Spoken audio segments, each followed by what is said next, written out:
evening, everyone, and welcome to this edition of Prime Time Newscast on Canal International. I'm called Morinzia. Top stories.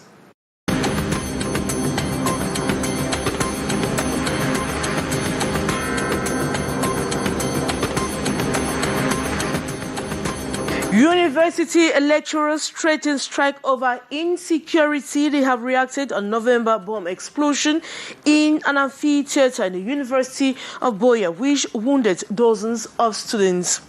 Public and private services in the northwest region of Cameroon have emphasized the importance of statistics to the development of the activities. A reminder has come during the advanced commemoration of the 2021 African Statistics Day in Bamenda this Wednesday, November 17. And football legend Samuel Toffees has officially filed his candidature to run as president of the Cameroon Football Federation. Thousands of Cameroonians crowded at FECAFOO's headquarters, chanting and applauding his move to rule Cameroon. Those were major stories. Details right ahead.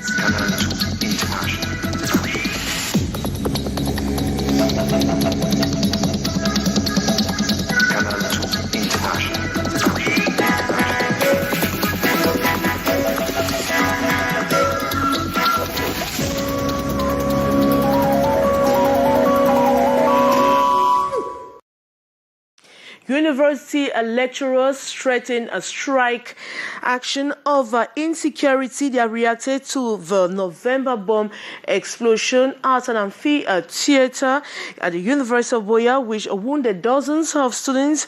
In a release signed by the Secretary General of the Trade Union of the Higher Education Teachers, Blaise Lopi Futsu, the lecturers are calling on government to look for pacific solutions to the ongoing crisis. It says more than 200 million francs CFA has been paid as ransom to free their colleagues kidnapped in the last 5 years in the northwest and southwest regions of Cameroon.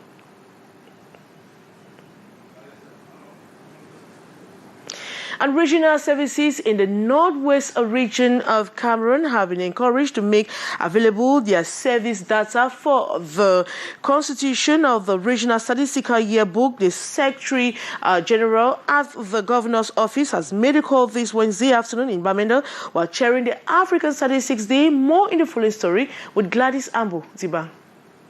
Public and private services in the northwest region of Cameroon have been schooled on the importance of statistics to the development of their activities. The reminder was made during an advanced commemoration of the 2021 African Statistics Day in Bamenda this Wednesday, November 17, ahead of the annual event every November 18 under the theme Modernizing National Statistical Systems to Support Socio-Cultural Development in Africa. Training workshop to try to transmit what they learn in their various administrations, not to keep that knowledge only for them, in order to make sure that what they have been receiving during that training can be useful to the entire service. There were presentations on the contribution of arts and culture to the national economy, the fifth ongoing National Household Survey, the 2020-2021 Regional Statistical Yearbook, whose data some regional services have failed to contribute. Statistics are important for decision makers, for the government to take good decisions for the development. We need statistics in the economic domain, but also for the social development. It's not only the government to use the statistics, but also for all the actors of the society, even public actors. Donga Mantum, Ngokitunja, and Menchum are said to be the most poverty-stricken divisions, while Ako, Fuawa, and Misaje are the poorest councils, though the current security crisis in the northwest region is hindering a close to perfect data collection for proper analysis.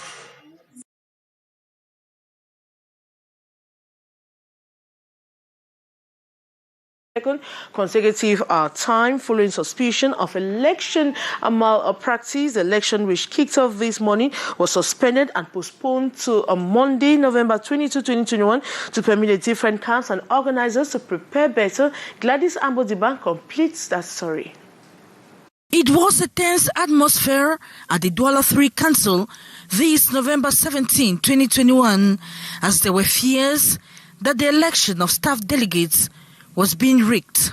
Candidates of these two official lists were protesting against a third list that was presented just hours to the exercise, an act which trade unionists say is against trade union regulations. This election was expected to take place on October 27, but was postponed to this November 17. Surprisingly, the organizers did not take measures respecting the electoral process. It is absurd that the Council's Secretary General decided to present a new list that constituted non-eligible voters.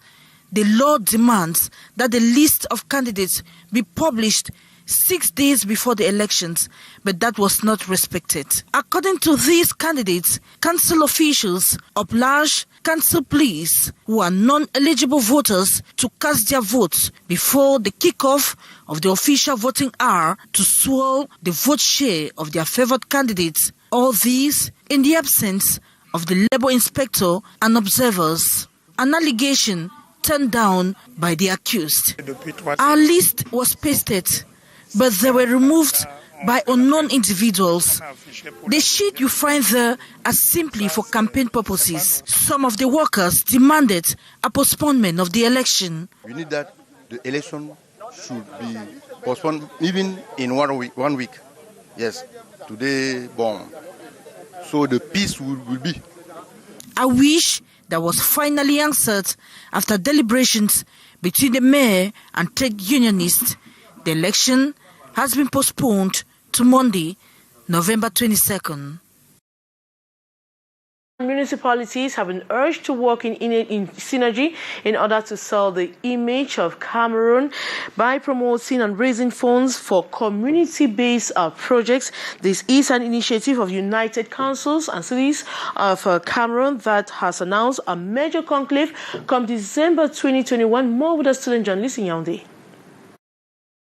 Bottom to the top is the approach for this new project put in place by United Council and Cities of Cameroon, with the aim of boosting the development of social and solidarity economy, promoting decentralization cooperation, and develop a competitive South-South cooperation. This development initiative officially presented this November 16 in the Council International Economic Forum in Yaoundé. The CVUC are organizing in the beginning of the month of December an event where we will have the local actors and foreign actors who will be convened here in Yaoundé to sell Cameroon, meaning the local Cameroon. We are preparing an event that will sell the decentralization in Cameroon. This in prelude of the foreshadowed on December 3rd to 5th in Yaoundé, with the participation of 10 regions and 374 councils and municipalities. The local actors, meaning the local councils, and maybe tomorrow the regions, are trying to get involved in the development of the country.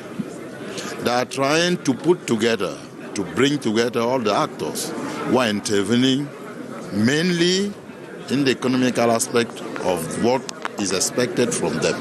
During this event, participants will be expected to showcase incredible wealth, new partnership initiative between council, local and international economic operators, the harmonious and inclusive development, 100 added value municipal and intermunicipal projects in sectors like agriculture, agribusiness, fish farming, and many others.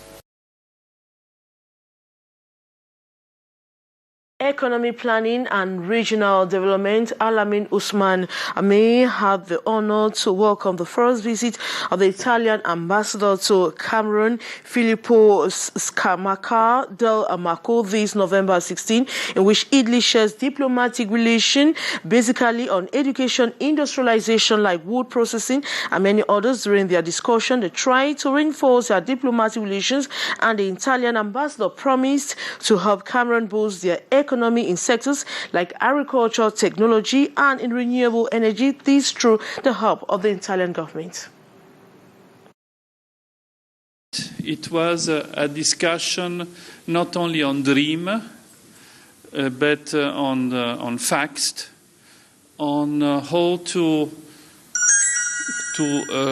go ahead with a relation which could be strengthened with a lot of potential, could be followed by more activity in a number of areas. We have spoken about agriculture, how the Italian technology could increase the quality and the capacity of the grower to export, on the potentiality in renewable energies, in a lot of activity where Cameroon has very good raw material, but it could have more added values in terms of transformation of cacao, on technology to increase the export of lot of produce from the nature. Inhabitants of Oyak locality in the nation's political capital Yaoundé have decried the creation of the autoroad Yaoundé-Simaleng due to the separation of their territory and creating mobility difficulties. They'll launch a call to government for the creation of a passageway. As a uniform story, we're Haisincha.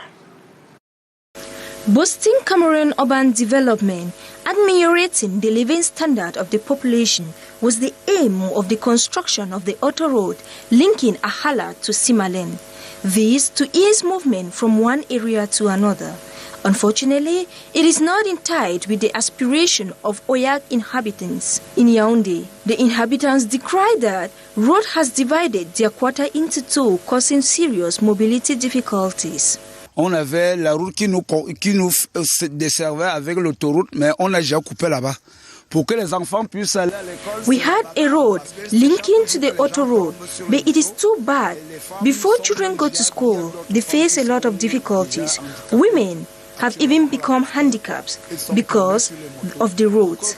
I always arrange when I have time so that we can have access. Chaque jour, lorsque j'ai un peu de temps, je ramble comme ça pour qu'il y ait au moins l'accès pour qu'on puisse faire quelque chose. The Oyak population are there, demanding the creating passageway for Oyak to Ahala. Que ça soit ouvert, comme c'était.